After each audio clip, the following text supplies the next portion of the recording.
Le troisième dimanche du temps ordinaire est désormais appelé aussi le dimanche de la parole. Ce dimanche, naturellement, au centre, comme d'habitude, mais encore plus, est la parole de Dieu. Et les lectures et l'évangile d'aujourd'hui, je pense qu'il nous aide encore plus à comprendre l'importance de la parole de Dieu. En effet, dans l'évangile, on comprend que d'habitude, Jésus rentrait à la synagogue, il vivait sa communauté, sa synagogue de Nazareth, le petit village d'où il venait, et il prend comme d'habitude la parole. Donc, il était un lecteur, on peut dire. Donc, Jésus prend le rouleau de la parole et il commence à annoncer la parole. Cela nous fait dire que vraiment Jésus, dans toute sa vie, a eu vraiment une grande familiarité avec la parole. On ne connaît pas les études de Jésus.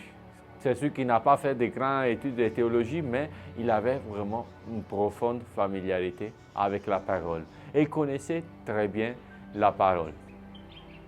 À Nazareth, ce dimanche, c'est un dimanche aussi particulier, une lecture un peu particulière, parce qu'en effet, Jésus retourne au village après avoir commencé sa mission, après avoir commencé à vraiment annoncer la bonne nouvelle. Et tout le monde le regarde de façon particulière. Et la lecture aussi est très forte. Il annonce « L'Esprit du Seigneur est sur moi, parce que le Seigneur m'a consacré par l'onction.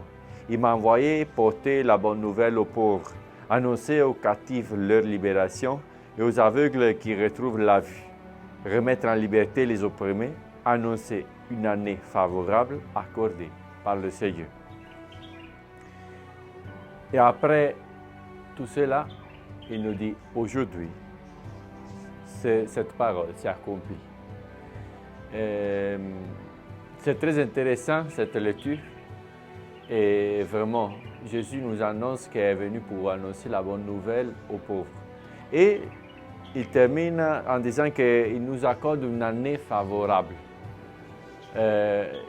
Il parle en effet de ce qu'on appelle le jubilé, une ancienne pratique qui prévoyait que vraiment dans chaque 50 ans, il y a un moment où la terre est libérée, où toutes les dettes sont remises et où on vit vraiment la paix. Et cette année, l'Église nous donne de vivre ce jubilé.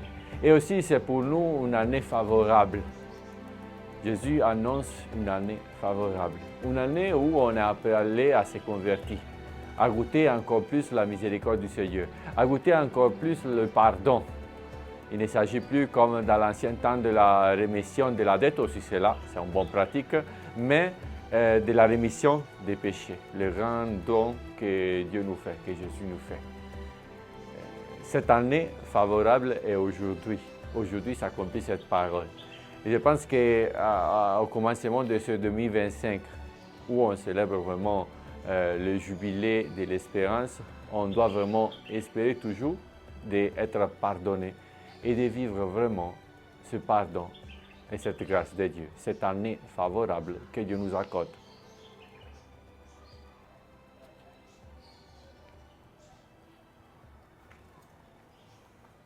Troppo lungo.